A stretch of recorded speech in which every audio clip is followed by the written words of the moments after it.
सत्कार। ओम शांति।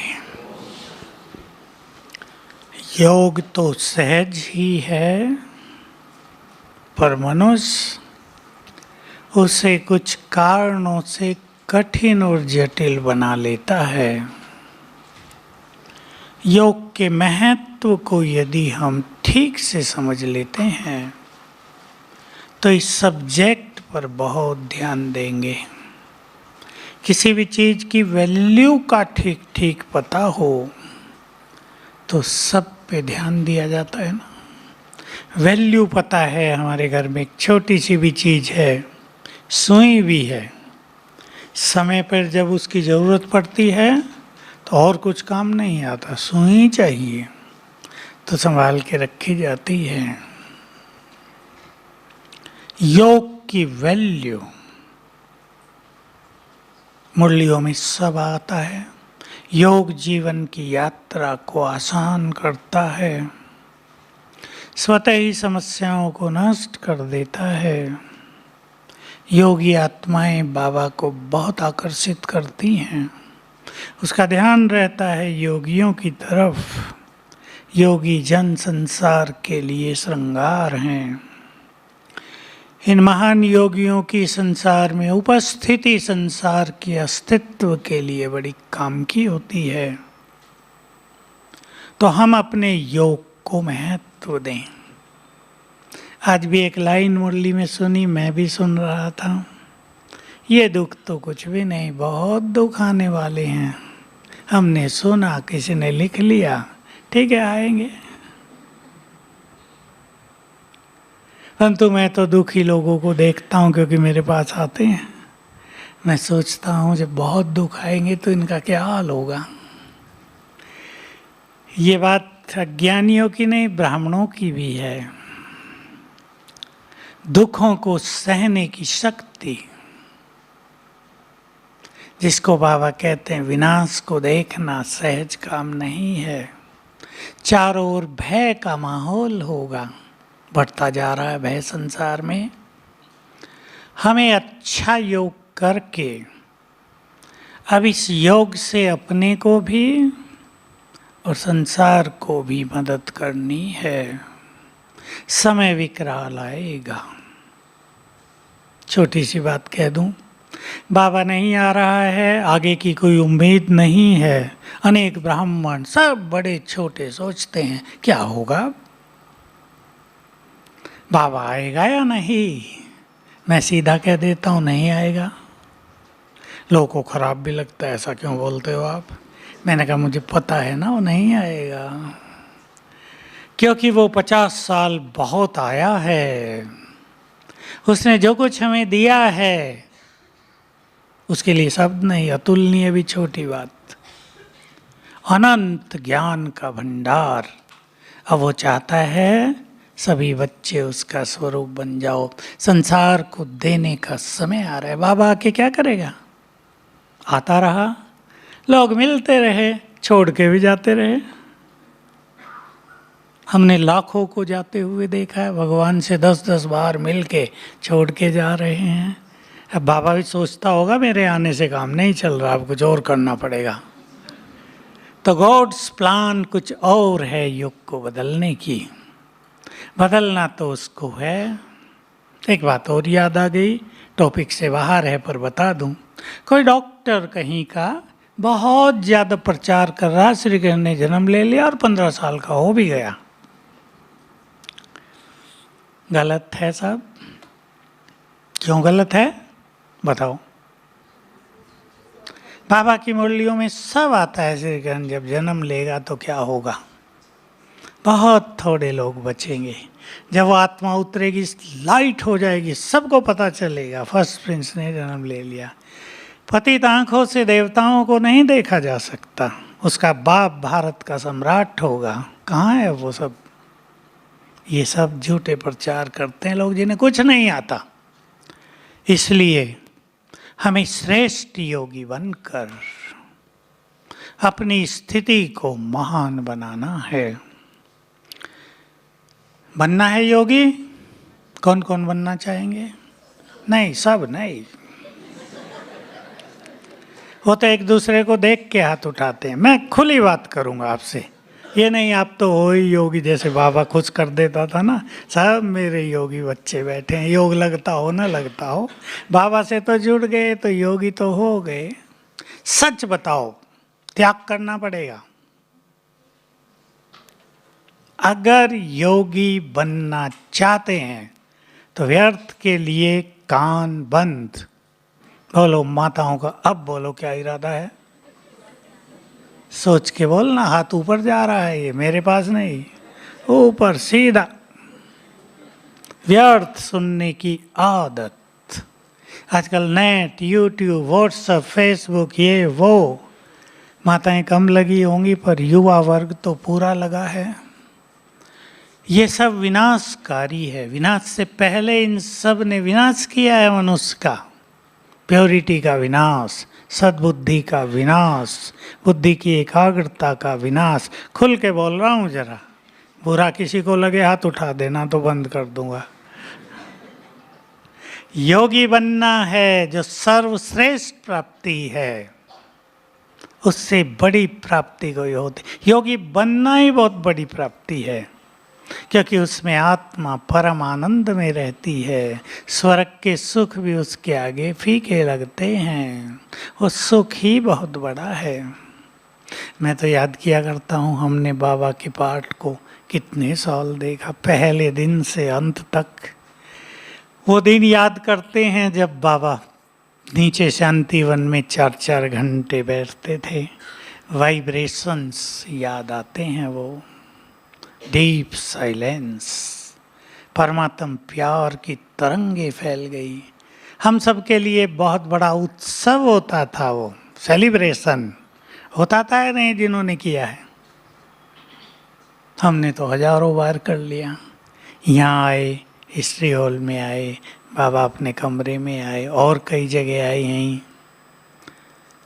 तो अब बाबा चाहता है तुम मेरे पास आओ, शरीर छोड़ के नहीं, शरीर में रहते हुए।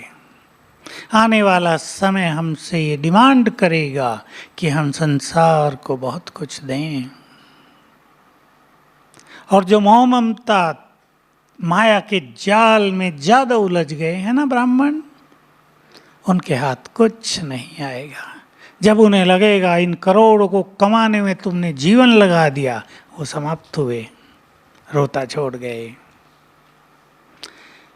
इसलिए दृढ़ संकल्प करें सभी, मुझे योगी बनना है।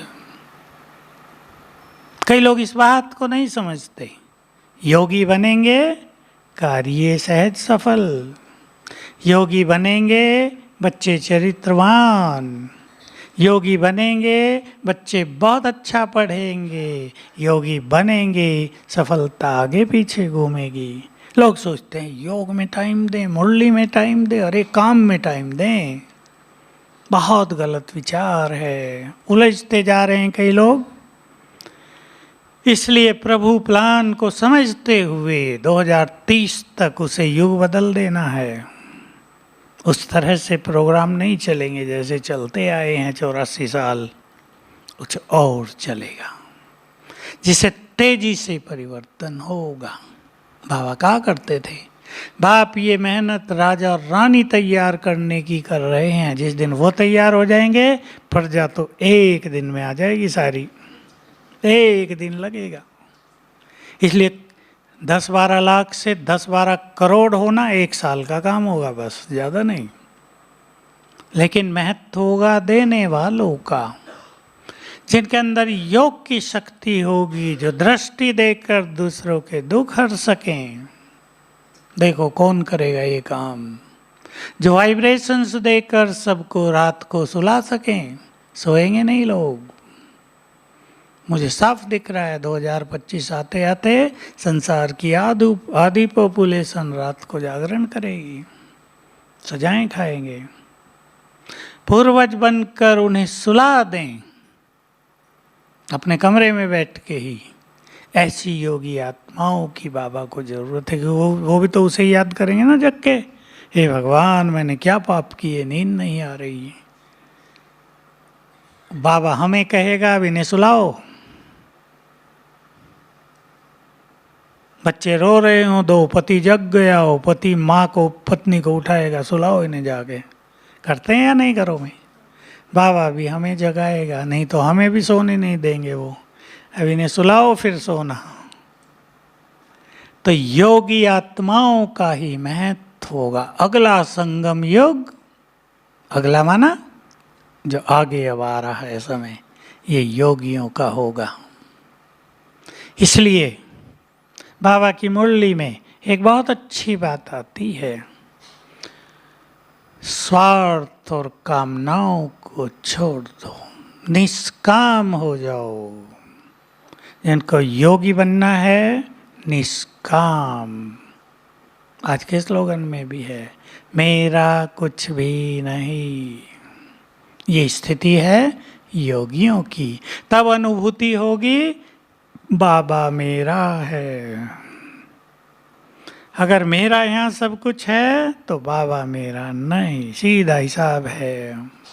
मेरा कुछ भी नहीं तो बाबा मेरा है। उस पे अधिकार, उसके वरदानों पे अधिकार, उसकी शक्तियों पे अधिकार, उसकी शांति पे अनुभव होने लगेगा। तो 3 चीज़ों की बहुत अच्छी प्रैक्टिस करेंगे जिनको योगी बनना है। आत्मिक अभ्यास, बिल्कुल मैं चमकती हुई मस्तक मणि हूँ। दूसरा, आत्मिक दृष्टि। एकाग्रता को बढ़ाने में सबसे बड़ा काम करती है आत्मिक दृष्टि। और मैं आत्मा हूँ, आत्माभिमानी स्थिति। मुरली में अभी आया 4-5 दिन पहले। मन बहुत भटकता है, आत्माभिमानी होने का अभ्यास करो, मन का भटकना बंद हो जाएगा। साकार मुरलियों में गहरी बातें आती हैं, अति गहरी। तीसरा अभ्यास, श्रेष्ठ स्वमान का, एकाग्रता बढ़ जाएगी। ये 3 अभ्यास, ये 3 पिलर हैं पहले। और चौथा पिलर है ज्ञान का बल, जिसके आधार से हम बुद्धि को स्थिर करें, निश्चिंत करें, बेफिक्र बादशाह बने। इधर उधर से हमारी बुद्धि हटाएं हम ज्ञान के द्वारा। तो ये 4 पिलर हैं जिनको योगी बनना हो। वो चित्रों वाले पिलर बाहर वालों के लिए, जो ज्ञान सुनने आते हैं, हम सुनाते हैं उनको।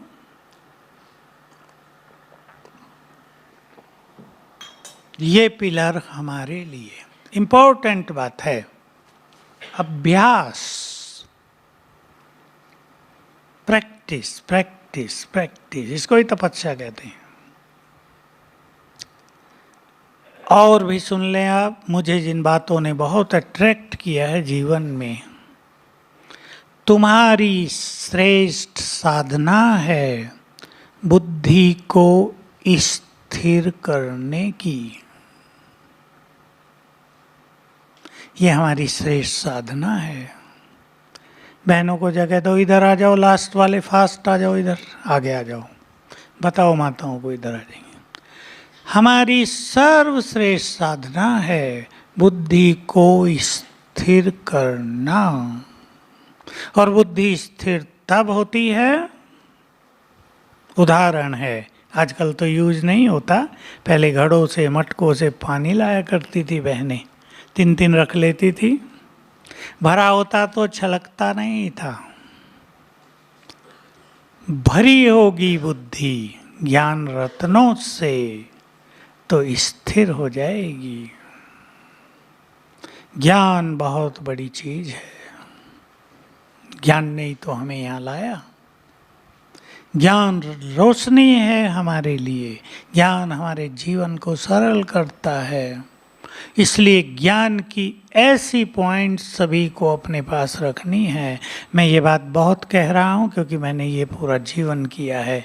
अब मैं आपको कह रहा हूँ, कम से कम 16 पावरफुल ज्ञान की पॉइंट्स अलग से अपने पास लिखो, बदलते रहो नहीं। ऐसी पॉइंट्स जो चित्त को शांत कर दे, ऐसी पॉइंट जो हमें बेफिक्र बादशाह बना दे, ऐसी बातें जो हमें नशे में ले जाए, सब व्यर्थ को ख़त्म कर दे। ऐसी बहुत सुंदर बातें साकार मुरलियों में अव्यक्त में आती हैं, उन पे सभी ध्यान दे। भाई माताएं तो आती रहेंगी, इधर को हो जाओ। हे बहनों, माताएं आती रहेंगी, गड़बड़ होती रहेगी। चलो एक एक लाइन इधर हो जाओ, एक उधर खाली कर दो, और भी आएंगे अभी, थोड़ा आगे भी हो जाओ।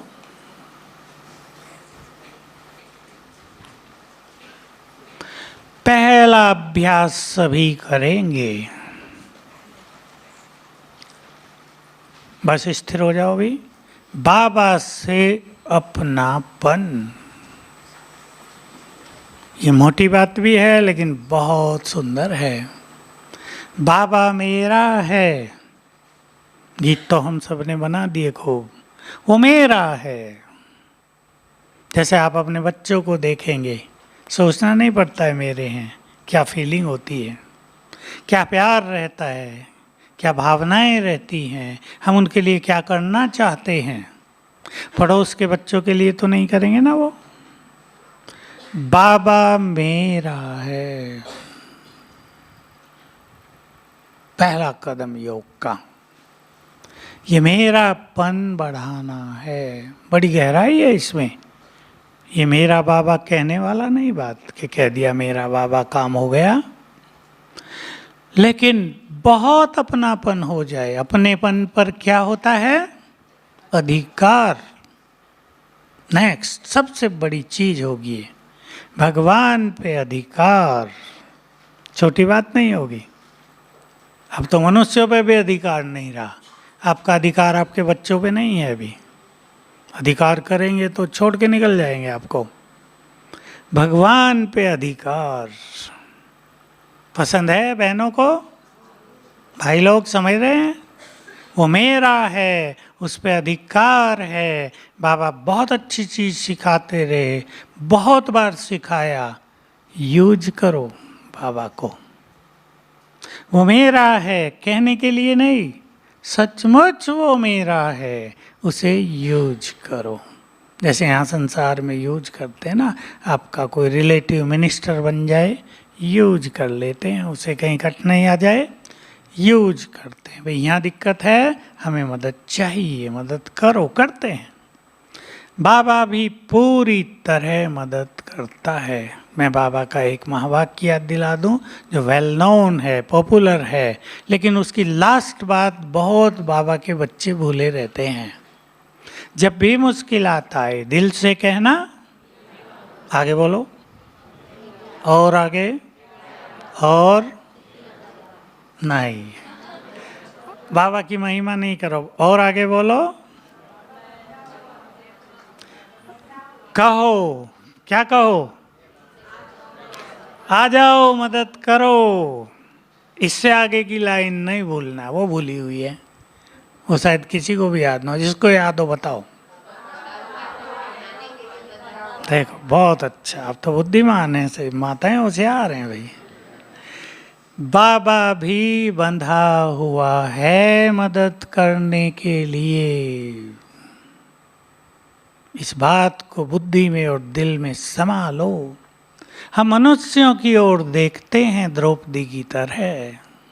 द्रौपदी का चीरहरण होने लगा, पांडवों की ओर देखा, भीष्म पितामह, गुरुजन, धृतराष्ट्र, सब ने सिर झुकाए हुए थे। आखिर में याद आया श्री कृष्ण, आगे उलहना देने लगी, बहुत देर लगाते हो। कहावत है भगवान के लिए, देर लगाते हैं, देर तो नहीं पर देर बहुत है। श्री कृष्ण मुस्कुरा कर बोले, देर मैंने लगाई या तुमने? ये गड़बड़ सब करते हैं। पहले अपनों के पास जाएंगे, इधर उधर देखेंगे, फिर याद आएगा बाबा ने कहा हुआ ना मुझे बुलाओ, चलो बुला के देखते हैं। आ गया तो सो भला, ना आया तो ठीक है, परम धाम में राजी। डाउट रहता है। इसलिए अधिकार की फीलिंग, मेरापन, ऐश्वर्यपन का बहुत अच्छा अभ्यास करना है। मोह छूटेगा 2 अभ्यास से। आत्मिक अभ्यास, आत्मिक दृष्टि। बुद्धि एकाग्र होगी इन दोनों अभ्यास से, प्योरिटी बढ़ेगी इन दोनों अभ्यास से। और अगर हम ये अभ्यास बहुत बढ़ा लें तो सुख इतना मिलेगा कि व्यर्थ को आपे विदाई देंगे हम। कोई सुनाने भी आएगी ना सखी, ओम शांति कर देंगे। नहीं तो प्रोग्राम बना के बैठ जाती हैं माताएं 2 घंटे के लिए। बैठ जाती हैं या नहीं? मुझे कहनी है माताओं को बात, क्योंकि माताएं आती हैं बहुत कष्टों में, लगता है कि सारी शक्तियां खत्म कर दी हैं। एक ही बात होती है, व्यर्थ। इसलिए ये 2 अभ्यास और तीसरा स्वमान सभी बहुत बढ़ाएंगे। चमकती हुई मणि अपने को देखना है। देखो, हमें अपने को भी देखना है, इंग्लिश में इसको विजुअलाइजेशन कहते हैं, और शिव बाबा को भी देखेंगे तब तो बुद्धि योग लगेगा ना। दिखाई उसको देगा जिसकी बुद्धि स्वच्छ है। बुद्धि नेत्र है, नेत्र स्वच्छ ना हो तो कितनी कठिनाई हो जाती है। नेत्र, बुद्धि का नेत्र स्वच्छ, डिवाइन, बहुत दिव्य, तो बाबा साथ साथ दिखाई देगा। तो बाबा पर इतना अच्छा अधिकार जमा लें, संकल्प करते उपस्थित, उसको देर नहीं लगती, संकल्प किया और हाजिर है। अपने अपने घरों में सभी भाई बहनें योग का प्लान बनाएं। मैं अभ्यास नहीं कराऊंगा अभी, वैसे तो मैं अभ्यास कराता हूँ इन सब चीज़ों के लिए, पर आप थोड़ा थोड़ा प्लानिंग करें। जिसको बहुत अच्छा योगी बनना हो, मैं छोटी सी बात कह रहा हूँ, लेकिन थोड़ा उसमें डिसिप्लिन बनाना पड़ेगा। 10-10 मिनट 5 बार बैठकर योग साधना करना, ये बैठकर करनी है। चलते फिरते करना वो बाद में होगा, जब हमारी नेचुरल हो जाएगी। और जिनको लगता है 5 तो ज़्यादा है, 3 बार 15-15 मिनट बढ़ा कर दें थोड़ा, इससे कम नहीं। अब देखो कैसे, एक सवेरे 6 बजे के आसपास, अमृत वेले के अलावा ये बात है, सवेरे 6 बजे के आसपास, या आप मुरली में पहले आ जाएं तो मुरली से पहले 15 मिनट। आपके घरों में माताओं को इजी है, नाश्ता बनाया, सबको खिलाया पिलाया, थोड़ा खाली हुए, तब भाई लोग काम पर जाने से पहले इवनिंग एक टाइम जरूर करें, सोने से पहले एक टाइम और अपनी दिनचर्या अनुसार अपने प्रोग्राम को सेट करना है। प्लान खुद बनाना है। इसमें ऐसा भी नहीं कि कभी आपका छूट गया तो छोड़ ही दें सदा के लिए। गृहस्थ में रहने वालों को कई काम होते हैं, छूट जाता है कभी, कोई बात नहीं, फिर शुरू करो। 3 दिन छूट जाए, 5 दिन भी छूट जाए, फिर शुरू कर दो। क्योंकि एक डिसिप्लिन बनाने से, अपने जीवन के कुछ सिद्धांत बनाने से पुरुषार्थ में तीव्रता आती है। क्योंकि योग, एकाग्रता ऐसी चीजें हैं, अगर एक बार एकाग्रता लंबा समय टूट गई, 6 मास, फिर उसको वापस लाने में 6 साल लग सकते हैं। इसलिए एकाग्रता को नष्ट नहीं होने देना चाहिए। बहुत ध्यान देने की बात है ये। इसलिए 2-4 दिन छूट गया, कभी मैरिज हुई, आप ज़्यादा बिजी हो गए, कोई बात नहीं, फिर शुरू करो। हफ्ता भी छूट जाए, फिर प्लानिंग करके शुरू कर दो। सवेरे बाबा से बहुत बल मिलता है, मुरली का बल, 2 बल छोड़ने नहीं हैं। बहुत सुख है मुरली में। मुरली परमात्मा मिलन कराती है, उसके प्यार की अनुभूति कराती है। शिक्षक है वो, बहुत जबरदस्त शिक्षाएं देकर मार्ग को सरल कर दिया है उसने। मुरली बहुत इम्पोर्टेंट है। मुरली के लिए कोई कहे कि वो ज्ञान तो हमें सारा हो गया जो बाबा देते हैं, इसका कोई महत्व नहीं है। ज्ञान हमारे पास है, इसका कोई महत्व नहीं है, सचमुच महत्व नहीं है। महत्व इस चीज का है कि उन चीजों को कितना प्रैक्टिस में ला रहे हैं, और वो रोज रोज सुनने से ही होगा। जब बाबा व्यक्त हुए और बाबा आने लगे तो बाबा से किसी ने ये प्रश्न सीधा पूछ लिया, मुरली में तो बाबा वही वही बात आती है। बाबा ने कहा ठीक है, बाप ने 1000 बार कहा है अपने को आत्मा समझो, लेकिन आपने समझा? किया ही नहीं, तो और कहना पड़ेगा ना। तो देखो बाबा कहते हुए थकता नहीं है। ये नहीं इन्हें 1000 बार तो समझा दिया, सुधरते ही नहीं, छोड़ो, ये नहीं। उसको सबको पवित्र करना है, संपूर्ण बनाना है। इसलिए प्रैक्टिस। और बहनें अगर एक छोटा सा काम कर लें तो योगी जीवन बनाना सरल हो जाए। भोजन बनाते मैं परम पवित्र आत्मा हूँ, अधिक से अधिक बार याद कर लें। बाबा का आह्वान करो अपने किचन में, अपने को इस स्वमान में लाओ, मैं परम पवित्र हूँ, पवित्रता की देवी हूँ इस घर में, और याद करने लगो मैं परम पवित्र आत्मा हूँ। क्या होगा? माताएं करती नहीं हैं, सब करती हैं तो 2-4 बार किया फिर भूल गए। समझ लो इसका महत्व। आप बार बार याद कर रहे हैं मैं परम पवित्र आत्मा हूँ, आपके पवित्र तरंगे पूरे घर में फैल रही हैं, वो आपके ब्रेन में फैल रही हैं, आपके शरीर में फैल रही हैं, आपको निरोग करेंगी। वो भोजन में जा रही हैं, भोजन को औषधि बनाएंगी। और जब आप बहुत अभ्यास करोगे, मेरे कहने से 7 दिन कर लो बस, फिर छोड़ना हो छोड़ देना। 7 दिन में आपका व्यर्थ पूरी तरह समाप्त। आपको इच्छा ही नहीं होगी, रुचि ही नहीं रहेगी व्यर्थ की। ब्रेन उससे भर जाएगा, एक सुख मिलने लगेगा। 7 दिन में 3 बार करेंगे ना, 3 बार में 50-50 बार भी कर लो, मजा आएगा आपको। और फिर ये मंत्र जैसा बन सकता है, आपको व्यर्थ से मुक्त कर देगा। एक इम्पोर्टेंट बात जो मैंने जब से सीखी, मेरा लक्ष्य है सारा संसार उसे सीखे, ज्ञानी अज्ञानी सब सीखें। आप भी सीख लें और सिखाएं अपने परिवार को, बच्चों को, संबंधियों को। हमारे हर संकल्प से शक्ति पैदा होती है, हमारे हर संकल्प में क्रिएटिव एनर्जी है, शक्ति जनरेट होती है। अब जब शक्ति पैदा हो रही तो कहाँ जाएगी? पहले ब्रेन में, शरीर में फैलेगी, ऑटोमेटिक फैलती है शरीर में, फिर बाहर फैलेगी, प्रकृति में जाएगी, रिएक्शन होगा, निर्माण होगा।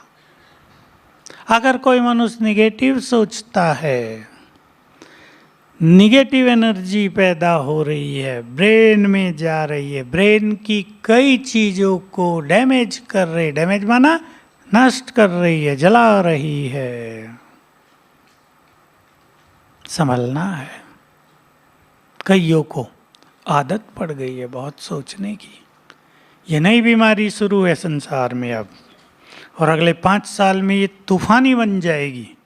कल भी कोई आया मेरे पास विदेश से, बताया इसको बहुत सोचने की आदत पड़ गई है, इसका पूरा परिवार इस बात से दुखी है और उसका हाल बिगड़ रहा है।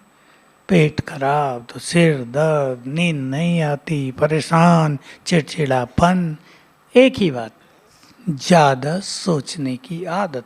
तो बुरी एनर्जी पैदा हो रही है, फैल रही है ब्रेन में चारों ओर, पेट को खराब कर रही है। मैंने उनको एक ही बात सिखाया, उठते सोते 7 बार याद करना, मैं निरोग हूँ, मेरा पेट खराब है, कुछ हजम नहीं होता, 7 दिन चिंता रहती है, ये खाऊं या ना खाऊं, मैं निरोग हूँ।